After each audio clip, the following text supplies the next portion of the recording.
O shout out nimo, Boy Lagom, Boy Tagalog. Moingon ka nga wala ka sweldo sa City Hall. Moingon ka nga ang imong pagtabang ug wala ka sweldo, di ka sweldado. Boy Lagom, gikan pa sa 2020, midya-midya man na ka ni Kagas. Sweldado na ka ug paid na ka sa City Hall, sa Digo City. 75,000 ang imong bulan. Since 2020. Akong i-post ang video, Boy Lagom, ug lantawa kini. Di ka pwede makadinay. Sa ultimo gali, sa istorya ni Kapitan Oscar Dudong Bukol Jr. sa una, paid ka sa City Hall. Sweldado ka sa City Hall. 75,000 per month. Kwarta na mo ng mga tao. Kanang imong gilamon. Kanang gisweldo sa mga kwarta na mo ng mga taxpayer.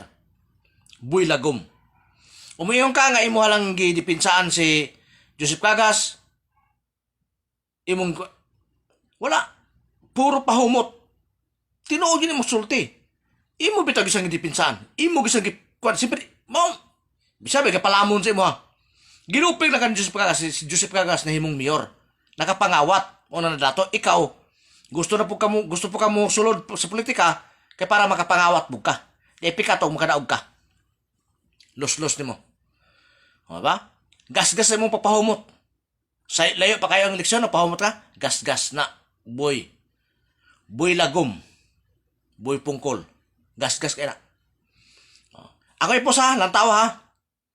Since 2020, ang imuhang gilamon, ang 75,000 na sweldo sa imuha, kwarta na mo mga taxpayer, labi namin dagkog bayad og tax. Baga rekag naong Boy Lagom. May klaro istorya. Wala sweldo. Wala sweldo eh. Otot ni mo. May pag magdayok ka. Nagtuwa ka mo daog ka? Di ka mo daog. Boy Lagom. Imposible mo daog ka, Boy Lagom. Kaya nakibalo ko ang mga tao sa mga unsa ka, kabuaya. Unsa ka kapaldo. Tambalos-los ka nako. Wanang dili di ka pwede mo daog, Boy Pungkol. Di ka pwede mo daog. Ako po sa lang tawa ha.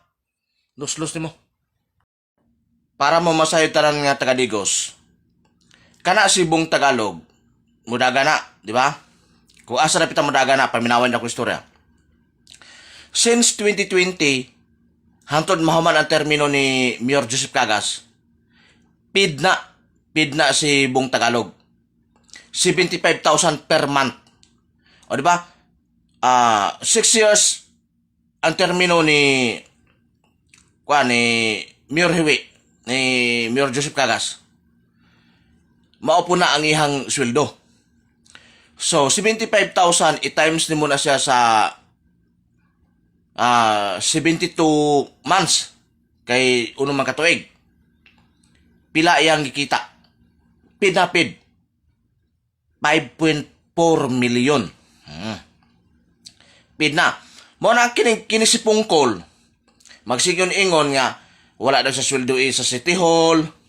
Ang yan ang gihimo na kuno gumikan kay classmate na niya si Boy Hiwi, si Mayor Hiwi, classmate na niya sa una sa pagkaabogasiya.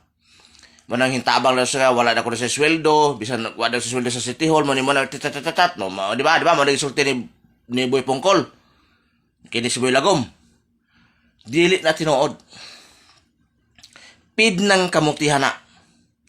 Siya ang nabulaahan sa tanang mga media man diya sa Digos. Ilang suod man siya. Duol man siya sa luwag.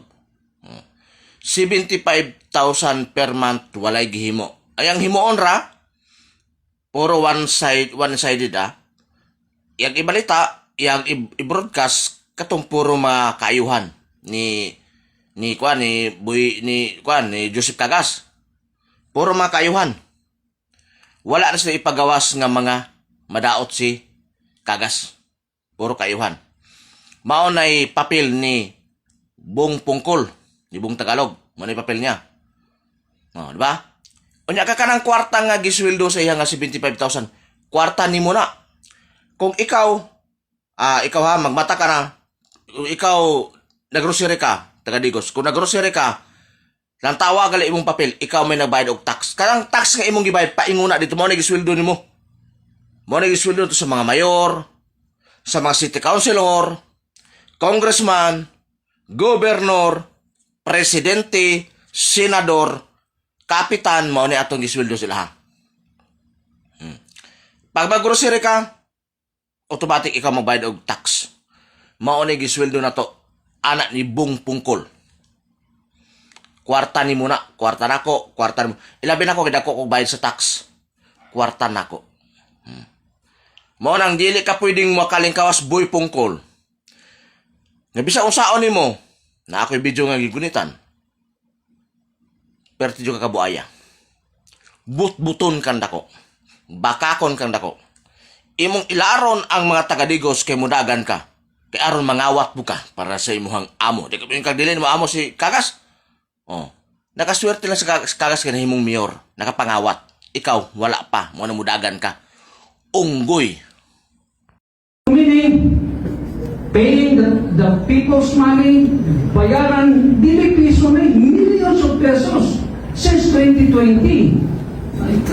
Tagalog is the TV broadcasting, the city government paying 75,000 per month.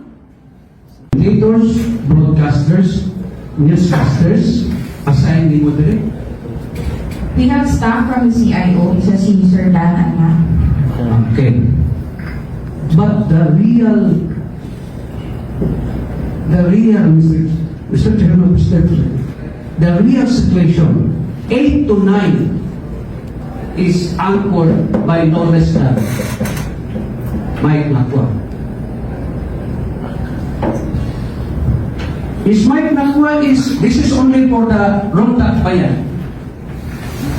Is your office authorized as anchorman or newscaster? Same also with Manuel Tagalog. During that time, there is also a specific time slot. Kaya pala ba mo, nga naglingkod, nagyaw-yaw din si Bong Tagalog. Authorized pa sa CIO? As an anchorman, si Bong Tagalog, na may lahing puro political assassination.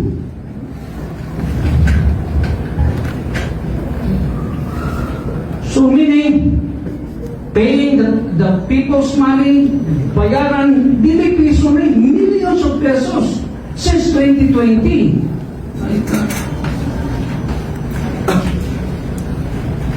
Again, Mr. Chairman.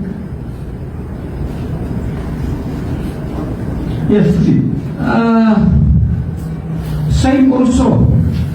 Of course, we have also wala man ng TV because we have TV broadcasting. Naglibo ko. Naman ni TV din sila. That's why I'm inviting the cable radio station. Kaya if this is the case, if I found out nga mas tako pang ibayaran sa city government yan ni mga tawhana sa TV broadcasting, why not the city government will go or sign contract to cable station? It is beneficial to the people of Bicos. Because I have information and I want to validate this information through the manager of cable station.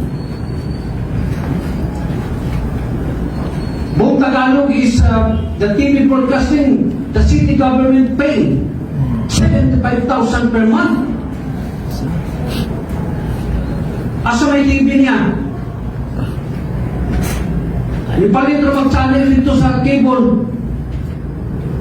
Unya, ang naglingkod, ang panahon ang ipalit sa city government, siya ang naglingkod. But still, the platform he used is the radio station. 75,000 TV broadcasting. Siguro, Mr. Chairman, if the manager will be here. Okay, but we will have to cut. Let's begin, Mr. Chairman. Kining mga ero ni Joseph Kagas, parti yung pakabugua ba? Muingon mo nga ang gihimo sa pamilyang Bokol content lang kay naay plano nga modagan og mayor, modagan og city councilor. Ay kung pagbinugo gud. Gipatay og giposel si Kapitan Oscar Dudong Bokol Jr. Tapos karon nangita og nanawagan og hustisya ang pamilya para sa hustisya sa kamatayon niini. Tapos moingon mo content, bugok ng mga eroa mo. Kamong mga ero ni Joseph Cagas, mga bugok, kipanglaugan mo permente o pasaw, ay mo pagbinugo. Moingon mo content, content ba ang pagpangita hustisya sa kamatayon ni Kapitan? Ikadwa, kung kamo moingon mo nga gi-content na kay mo nay plano nga modagan og pagka-mayor og pagka-city councilor. Sa tinuod lang mas okay pa kung ang pamilya Bukol mao'y mahimong mayor anang syudad sa Digos. Di para sa inyong amo nga puro kawat, kawat dire kawat dito. Overpriced dito. Tigbas dito. Mo na gibuhat ninyong amo. Tambalos to sa mga iro ni mayor. O ikaw, Joseph Cagas, mga iro mo, badlong-badlungan na. Kaysa mo yung kabaho. Nakahiwi na magkagmaya ng baaba ni mo. Namiagin mo tamparoson, mga iro ni Joseph Cagas. Apilis Cagas ba? Kamu mabulas to kayo mo. Content. Gipatay ang imuhang igsoon, gipatay ang imong anak. Content ang imong tawag na, mga bugok. Kamo, kay puro pag-interest niyo, puro kaw-kaw aning kaban sa bayan aning syudad sa Digos, mao na nga sa ultimo pagpanawagan ng hustisya inon yung content pagkabugok mo yung mga ero mo wa mo yung mga pulos